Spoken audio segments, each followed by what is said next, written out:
أهلا بيكم معايا. أنا أسماء وبودكاست أوفرشير، ودي بداية حكايتنا سوا.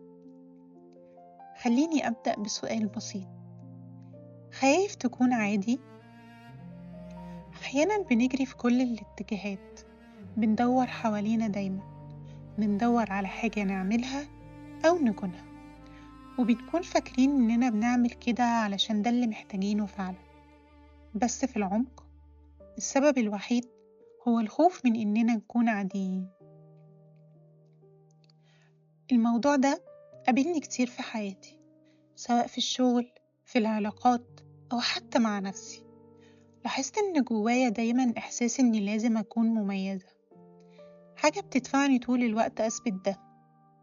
يمكن لأن في اعتقادي إني لو ما كنتش مميزة أبقى لوزر، رغم إنه اعتقاد بسيط لكن مؤذي جدا.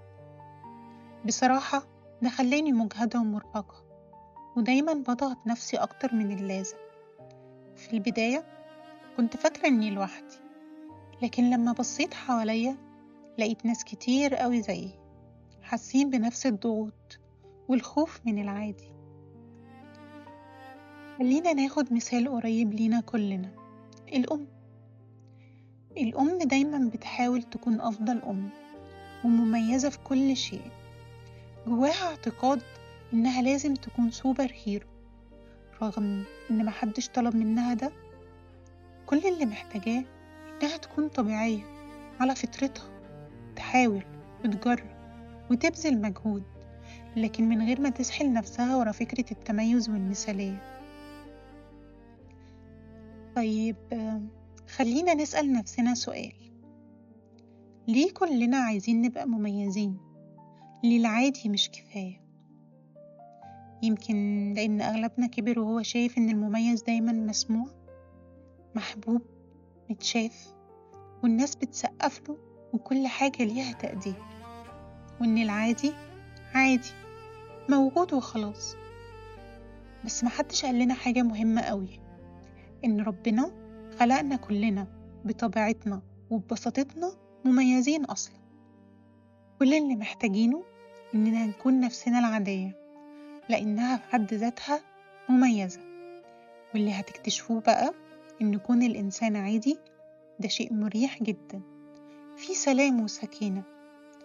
تخيلوا تصحوا من النوم، تبصوا في المراية وتقولوا لنفسكم: أنا النهاردة هكون إنسان عادي، وتشوفوا إحساسكم هيتغير إزاي. أنت جميل وأنت زي ما أنت عادي. ما تخليش فكرة التميز تسرق منك حياتك. التميز الحقيقي هو إنك تكون صادق وحقيقي مع نفسك، ولما تكون عادي هتكون صادق وحقيقي.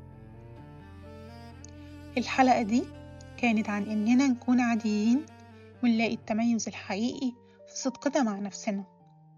لو الحلقة عجبتكم شاركوها مع حد بتحبوه. أنا أسماء وبودكاست أوفرشير. خليكوا صادقين مع نفسكم، ونشوفكم الحلقة الجاية.